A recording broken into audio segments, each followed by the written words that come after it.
ह्याला सोडायचं नाही, आता ह्याला मारून टाकायचं आणि ह्याचा संत देशमुख पार्टूच करायचा. मी तिथून माझ्या मित्रांनी बोलवलं चलालपूरला जेवायला सप्ताचं. मग तिथं मी सप्ताला जेवायला गेलो. मग जेवण नंतर आम्ही बसला जरासं.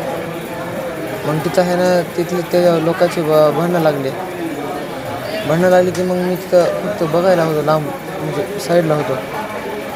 मग तिथून भांडणं सगळं झालं की आहे ना मी असं मित्राला आहे ना तिकडून परळीमधून शिवाजीनगरला सोडलं आणि तिकडून रिलायन्समध्ये जाऊ लागलो.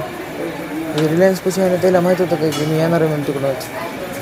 मग तिथं आहे ना त्यानं 4-5 गाड्या घेऊन मला डायरेक्ट रस्ता रोखला, अडवलं आणि मारहाण करून गाडी बसवल्या आणि तोंड दाबून वरी नेलं. कुठं नेलं? त्या वरी रत्नेश्वरी डोंगराव. तिथं मुला ओळखत का? हां, तिथं मुला ओळखत ज्याने मारहाण केली? आता बघितल्यासोबत ओळखते. नेमकी तिथं तुला मारहाण करताना काय बोलत होते का ते? काय बोलत होते, काय म्हणत? ह्याला सोडायचं नाही, आता ह्याला मारून टाकायचं आणि ह्याचा संत देशमुख पार्टूच करायचा, ह्याला सोडायचंच नाही आता. या प्रकरणामध्ये आता 10 मुलांवर गुन्हा दाखल करण्यात आलेला आहे. 7 लोकांना पोलिसांनी ताब्यात घेतलेलं आहे. तुझी काय मागणी असणार आता? त्याला सोडायचंच नाही, त्याला फाशीच द्यावा.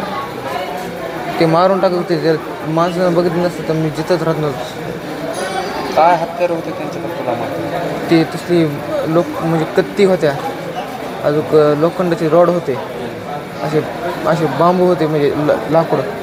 वरून ती दारूची बॉटल असते का, दारूची बॉटल फोडले म्हणजे डोक्यात घातली पण फुटली नाही ती, पण अजून घालू लागले. माणसानं वाचलं नाही तर. दारू वगैरे काय पिलेले होते? गांजा वाटतं.